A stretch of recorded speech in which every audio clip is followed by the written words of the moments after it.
Happy 5 years! Lasa, it's been 5 years since nung kumakaway na naman si Charlene at birthday celebration na rin ito ni Charlene. Burger Party ang episode natin ngayon. Mamaya may party, At sa totoo lang, sa mga ganitong event, styling, pinakalumalabas ang pagiging creative ni Madam. Bukod sa pag-shoot ng pagluluto, ang mga ginamit, mga sobrang props sa mga dating shoot, packaging ng egg drop sandwich, doily paper, gagamitin, lalagyan ng fries. Nag-trim lang din ng dahon ng white bamboo at ito'y gagamitin pang centerpiece. Pwede naman this. Recycled bottles na rin ang gagamitin dito with printed paper napkins for accent. Aba, si Charlene din ang nagkabit ng string lights. Aba, my wife, that's a bright idea. Siyempre, mas ma-appreciate mo yung ilaw pag madilim na. Sa gabi din maganda magpadala ng spaceship sa sun para hindi mainit. Anyway, yung garland balloon sa likod, gawa din ni Charlene. Gamit ang mga tira sa dating mga events. O bakit 5 yan? Kasi 5 years na ang Luis Ascona videos. At ngayon ay Lasa na, as in LASA, Luis and Charlene Ascona. Nakaset up na ang decor at food. Dumating na ang mga bisita at magluto na tayo ng fries. Dahil sa hugis, crinkle fries po ang tawag dito. Kapag crispy na, hanguin at isison agad ng asin habang mainit pa. Wait for 3 minutes bago ilagay sa DIY container. Okay, sir? Nag-prepare na rin ng cheese sauce para sa Shake Shack experience. Okay, relax ka lang, Charlie. Shake Shack is shaking. De joke lang. Pabagain ang uling gamit ang Jisoo Life Social. USB fan na mag-ihaw ang mga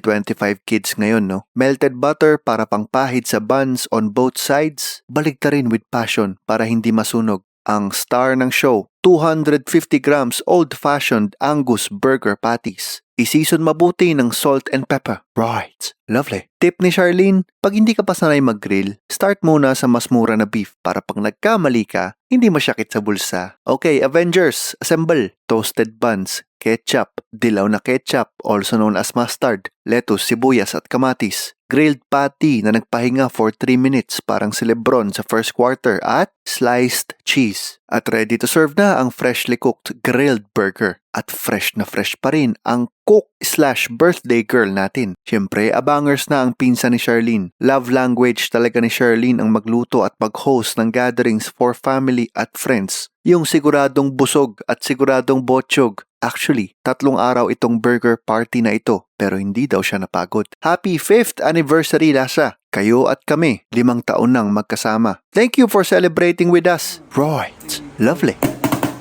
Happy birthday to you.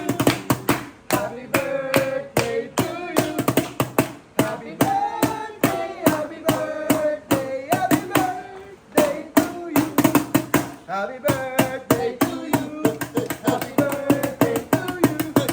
Happy birthday, happy birthday, happy birthday to you. Yay! Rusty Crab. Sorry. Joke lang. Rusty Crab. Hindi mo mabiro si Rusty, oh.